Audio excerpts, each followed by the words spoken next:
Assalamualaikum warahmatullahi wabarakatuh.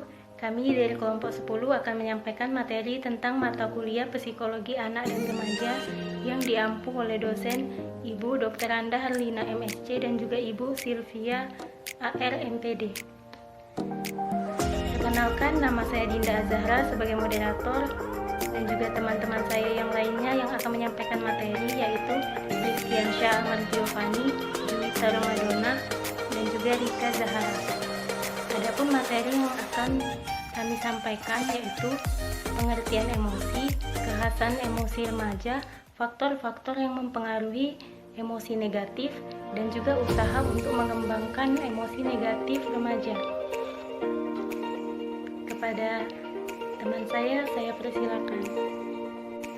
Assalamualaikum warahmatullahi wabarakatuh. Perkenalkan, nama saya Rizkiansyah Ahmad Giovanni. Di sini saya akan menjelaskan materi mengenai pengertian emosi. Emosi adalah perasaan intens yang ditunjukkan kepada seseorang atau sesuatu. Emosi adalah reaksi terhadap seseorang atau kejadian.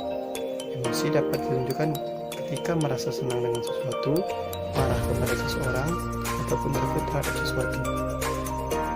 Menurut Peirce, arti emosi adalah suatu reaksi tubuh dalam menghadapi sesuatu. Sifat dan intensitas emosi terkait erat dengan aktivitas kognitif sebagai hasil dari persepsi terhadap situasi. Perkenalkan, nama saya Rika Zahara. Di sini saya akan menjelaskan materi tentang faktor-faktor yang mempengaruhi emosi negatif. Yang pertama, saya akan menjelaskan apa itu emosi negatif. Emosi negatif adalah emosi yang identik dengan perasaan yang tidak menyenangkan dan mengakibatkan perasaan negatif pada orang yang mengalaminya. Faktor-faktor yang mempengaruhi perasaan negatif dibagi menjadi 6 faktor. Yang pertama yaitu kepribadian.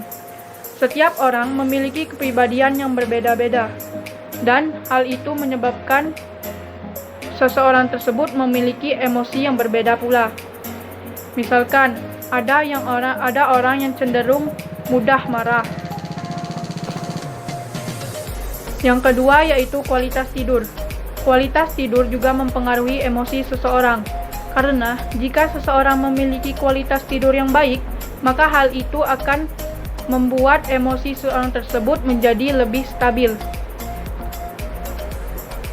Yang ketiga yaitu stres. Orang yang memiliki kadar stres yang tinggi akan cenderung memiliki emosi yang tinggi pula. Yang keempat yaitu olahraga. Berdasarkan penelitian, orang yang rutin berolahraga akan membuat oksigen lancar mengalir ke seluruh tubuh dan terutama pada otak, dan produksi hormon oksitosin akan lebih banyak, sehingga akan menimbulkan emosi yang lebih positif dan lebih stabil. Yang kelima yaitu keadaan hidup sehari-hari selama seminggu ataupun per hari. Maksudnya di sini, misalkan setiap hari Senin, Andi mengalami banyak tekanan karena tugas yang menumpuk, sehingga hal tersebut menyebabkan pada hari itu Andi lebih banyak merasakan emosi yang negatif.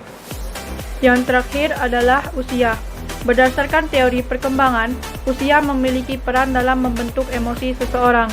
Dan biasanya pada remaja dan dewasa awal masih cenderung memiliki emosi yang belum stabil. Sekian dari saya, terima kasih. Perkenalkan, nama saya Rika Zahara. Di sini saya akan menjelaskan materi tentang kekhasan emosi. Menurut Wheeler, ciri-ciri emosional pada remaja dibagi menjadi 2 rentang usia. Yang pertama yaitu usia 12-15 tahun dan usia 15-18 tahun. Yang pertama, di sini saya akan menjelaskan ciri-ciri emosional remaja pada usia 12-15 tahun.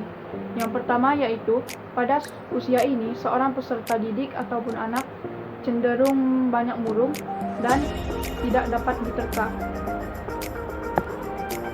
Yang kedua, peserta didik mungkin bertingkah laku kasar untuk menutupi kekurangannya dalam hal rasa percaya diri. Ketiga, ledakan-ledakan kemarahan mungkin saja terjadi. Keempat, seorang remaja cenderung tidak toleran dan lebih membenarkan pendapatnya sendiri yang disebabkan oleh rasa kurangnya percaya diri. Dan yang terakhir yaitu remaja mulai mengamati, terutama siswa-siswa SMP mulai mengamati orang tua dan guru-guru mereka secara lebih objektif. Yang kedua yaitu ciri-ciri emosional remaja pada usia 15 sampai 18 tahun. Yang pertama yaitu mulai adanya pemberontakan remaja yang merupakan pernyataan-pernyataan atau ekspresi dari perubahan universal dari masa kanak-kanak ke masa remaja. Yang kedua yaitu akibat bertambahnya kebebasan, remaja mulai terlibat konflik dengan keluarga mereka. Dan yang terakhir yaitu pada masa ini remaja mulai banyak melamun dan memikirkan masa depan mereka. Sekian dari saya, terima kasih.